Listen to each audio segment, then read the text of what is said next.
Seluruh Indonesia harus diperhebat, tidak saja di antara kaum buruh sendiri, tetapi juga dengan kaum tani dan pemuda. Saya didatangi oleh tokoh-tokoh kalian. Saya didatangi mereka. Mereka minta saya terima tuntutan-tuntutan buruh. Dan saya baca dan saya lihat tuntutan-tuntutan ini adalah sah, adalah masuk akal. Hai semua, jumpa lagi bersama saya di sini. Hari ini kita akan membahas soal Hari Buruh Internasional. Kenapa? Karena sebentar lagi, tanggal 1 Mei yang diperingati sebagai Hari Buruh Internasional. Saya yakin semua orang tahu bahwa tanggal 1 Mei adalah Hari Buruh. Tapi pasti sebagian besar orang tidak tahu asal-muasal. Kenapa tanggal 1 Mei ditetapkan sebagai Hari Buruh? Gerakan ini diawali di puncak masa kejayaan industri di Amerika di abad 19. Pada masa ini, teknologi mulai berkembang. Banyak pengusaha yang membuka usaha manufaktur yang membutuhkan banyak buruh untuk mendukung bisnis mereka. Masyarakat berbondong-bondong untuk melamar bekerja di pabrik. Dan pada masa itu, karena belum ada aturan kerja yang jelas, hampir semua bekerja pada industri manufaktur. Mulai dari anak-anak, remaja hingga orang tua. Tidak itu saja, karena belum adanya aturan kerja yang jelas, mereka bekerja siang malam, hari ke hari tanpa adanya aturan istirahat atau libur yang jelas. Bahkan pada masa itu, mayoritas pekerja buruh bekerja lebih dari 100 jam per minggunya. Walaupun mereka kerja pagi, siang hingga malam, pada pekerja bukannya tambah sejahtera, melainkan para pemilik usaha yang semakin kaya.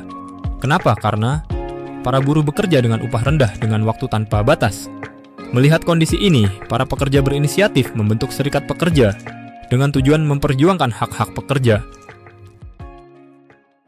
Pemogokan massal ini dilakukan pada tanggal 1 Mei di Chicago yang dihadiri ribuan orang.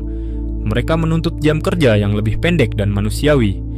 Para pekerja menuntut jam kerja 8 jam sehari agar ada waktu untuk keluarga dan beristirahat.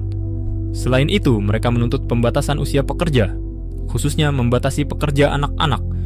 Aksi ini berujung tidak baik. Polisi melakukan pembubaran paksa. Banyak korban berjatuhan akibat kekerasan yang dilakukan oleh pihak kepolisian. Aksi ini tidak berhenti begitu saja. Aksi berlanjut kembali di Haymarket dengan jumlah massa yang lebih besar. Para tokoh anti-kapitalis turut bersuara pada saat itu dan aksi berlangsung hingga malam.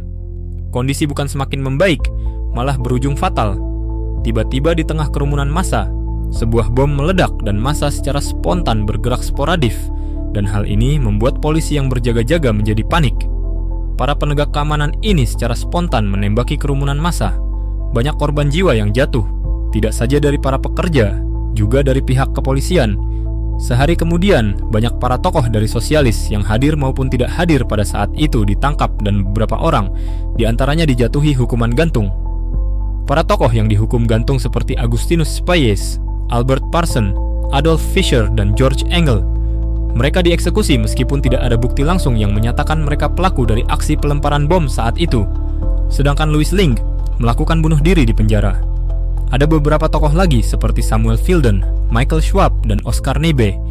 Tapi ketiga ini hanya dijatuhi hukuman penjara. Namun tak beberapa lama, mereka mendapatkan pengampunan dari Gubernur Illinois, John Peter Altgeld. Sang gubernur juga mengecam keras kepada pengadilan atas tindakan yang tidak adil dan penuh bias ini. 3 tahun kemudian, tepatnya di tahun 1889, Kongres Buruh Internasional menetapkan 1 Mei sebagai Hari Buruh Internasional. Semenjak itu, hampir seluruh negara di dunia merayakan 1 Mei sebagai Hari Buruh. Hanya Amerika saja yang tidak merayakannya. Amerika merayakan Hari Buruh di bulan September. Raymond Lavigne dan Friedrich Engels adalah tokoh di balik penetapan Hari Buruh Internasional ini. Raymond Lavigne orang yang mengusulkan secara resmi agar diadakannya demonstrasi internasional setiap tanggal 1 Mei sebagai bentuk perjuangan menuntut jam kerja 8 jam sehari. Friedrich Engels berperan sebagai inisiator dari diselenggarakannya kongres itu. Sebagai sahabat Karl Marx, Friedrich berpengaruh dalam menyebarkan ide perjuangan kelas pekerja secara global. Setelah terjadinya aksi mogok tanggal 4 Mei, kondisi buruh di Amerika berubah. Kondisi perburuhan di Amerika serta-merta setelah kejadian itu tidak berubah. Pekerja masih bekerja tanpa henti dengan upah yang sangat minim, dan pekerja anak masih juga terjadi saat itu.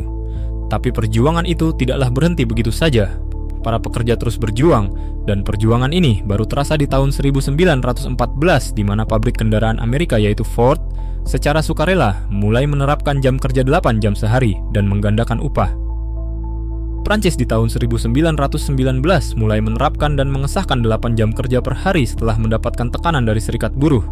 Dan di tahun yang sama, Organisasi Buruh Internasional menetapkan standar jam kerja 8 jam per hari pada konvensi pertamanya. Untuk pekerja anak bagaimana? Di Amerika pada tahun 1916 sempat diterbitkan undang-undang pada saat itu, namun kemudian dibatalkan oleh Mahkamah Agung. Namun di tahun 1938, mulailah disahkan pelarangan pekerja di bawah usia dan membatasi jam kerja anak. Teman-teman, begitulah awal mula dari penerapan 8 jam kerja sehari atau 40 jam kerja per minggu yang hampir seluruh dunia sudah menerapkannya. Diawali di tahun 1886 di Amerika, di mana jam kerja tidak terbatas, dan akhirnya pada tahun 1919 dan 1938, akhirnya sebagian negara mengesahkan waktu kerja menjadi 8 jam per hari. Bagaimana dengan Indonesia? Bagaimana pergerakan buruh selama ini? Kapankah penerapan 8 jam kerja ini mulai dilakukan? Buruh di Indonesia, terutama di zaman penjajahan, sangatlah tidak manusiawi. Mereka dipekerjakan tanpa adanya aturan yang jelas. Bahkan kaum buruh zaman itu lebih diperlakukan sebagai budak. Kenapa? Karena kebanyakan mereka tidak dibayar tapi bekerja tanpa henti. Bahkan sebagian besar dari para buruh ini tidak mendapatkan hidup layak dan bahkan meninggal sia-sia. Seperti yang dilakukan oleh Gubernur Jenderal Johannes van Bosch di tahun 1830. Gubernur Jenderal ini mempraktekkan tanam paksa. Pada zaman itu, rakyat Indonesia dipaksa untuk menanam seperti kopi, tebu, nila, tembakau, dan tanaman ekspor lainnya. Sebagian ada yang dibayar dan sebagian ada yang dipaksa bekerja tanpa dibayar. Banyak rakyat Indonesia pada zaman itu yang sengsara. Hal ini berlanjut sampai zaman penjajahan Jepang melalui sistem Romusha. Pada zaman ini, hampir seluruh rakyat dipaksa untuk bekerja membuat bangunan dan infrastruktur kepentingan Jepang, seperti bangunan militer, jalan, rel kereta api, markas, dan lain-lainnya. Diperkirakan pada zaman itu, tercatat hampir 4 juta rakyat Indonesia yang terlibat pada Romusha, dan sebagian besar dari mereka tidak kembali. Melihat kondisi ini, maka pergerakan-pergerakan perkumpulan kebangsaan mulai bangkit. Sebut saja seperti Budi Utomo, Syarikat Buruh, dan Serikat Islam. Perkumpulan ini adalah cikal bakal organisasi untuk menumbuhkan rasa persatuan dan kebangsaan. Perkumpulan ini juga membangkitkan kesadaran kelas pekerja, rasa nasionalisme, melahirkan pergerakan buruh yang terorganisir dan kepedulian terhadap kehidupan layak bagi seluruh rakyat Indonesia. Pergerakan ini mulai berkembang dan semakin berkembang setelah Indonesia merdeka. Pada masa 1945 sampai 1965, tujuan utama pergerakan adalah meningkatkan kesejahteraan pekerja dan menasionalisasikan perusahaan asing yang ada pada saat itu.